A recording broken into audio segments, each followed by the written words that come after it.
প্রথমেই বলি সম্পূর্ণ ভিডিওটা দেখুন, আশা করি ভালো লাগবে। তো সবসময় মডেল, ক্লায়েন্ট তাদের তো শাড়ি পরাই। তো আজকে যাকে শাড়ি পরাবো দেখতেই পাচ্ছ পেছনে দাঁড়িয়ে আছে।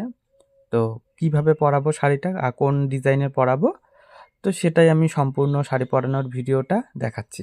তো সম্পূর্ণ ভিডিওটা দেখতে থাকুন, আশা করি ভালো লাগবে। তো প্রথমে শাড়িটা ছিল একদম বেনারসি, খুব সুন্দর, আমার তো দারুণ লেগেছে, লাল টুকটুকে একটা বেনারসি। তারপরে আসি শাড়ি পরানোর ধরনের দিকে। আমি বলেছিলাম বাঙালি করে পরাবো না কি করে পরাবো। তো যার বাড়ির মা সে বলেছে যে ধুতি স্টাইলে পরাতে আর আঁচলটা দিয়ে ঘোমটা দিয়ে মানে ঘোমটা টাইপের কিছু একটা রাখতে, ব্যাস। আর এই যে দেখছো পুরো শাড়িটা পরাচ্ছি, এতে আমি কোনো তারকাঠি বা কোনো কিছু ব্যবহার করিনি, সবটা পিনের সাহায্যে পিনের দ্বারাতে করেছি। তো যেভাবে আর হ্যাঁ, যখন পড়াচ্ছিলাম আর কি, আর যেখানে ঠাকুর বানাতে দিয়েছিল সেখানে সবাই বলছিল যে এত বড় শাড়িটা কি করে পরাবে, কেমন হয়ে থাকবে এত বড় শাড়িটা, ভালো লাগবে কি আদৌ ঠিকঠাক, মানে নয়তো আবার বলছিল যে যে কেটে পরাও শাড়িটা।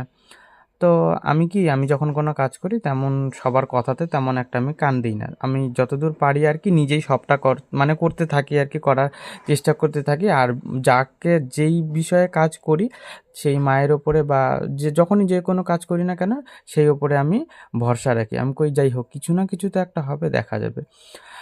তো না আমি মনে মনে ভাবতাম যে ১২ হাত কেন, ২৪ হাত শাড়ি যদি হয় না, ২৪ হাত শাড়িও আমি পরিয়ে দিতে পারবো। আর শাড়িটা যত লম্বা হবে শাড়িটা তত আমি সুন্দর করে পরাতে পারবো, ততটা আরও অনেকটা ভালো করতে পারবো। ১২ হাতের জায়গায় ২৪ হাত হলেও আমার কোনো অসুবিধে নেই। প্রায় শেষের দিকেই তারপরে দেখছিলাম আঁচলটা কিভাবে দেবো, যাই হোক এটা সিলেক্ট হলো, মানে ঘোমটা টাইপের। আর আমার শাড়ি পরানো প্রায় শেষের দিকে, শেষ হয়ে গেছে। কেমন লাগলো জানিও, যদি ভালো লাগে আমাকে ফলো করে দিও। শাড়ি পরানোটা কেমন হয়েছে সেটাতে একটা লাইক করে দিও। আর মাকে কেমন লাগছে একটা কমেন্ট রেখে যেও। জয় মা।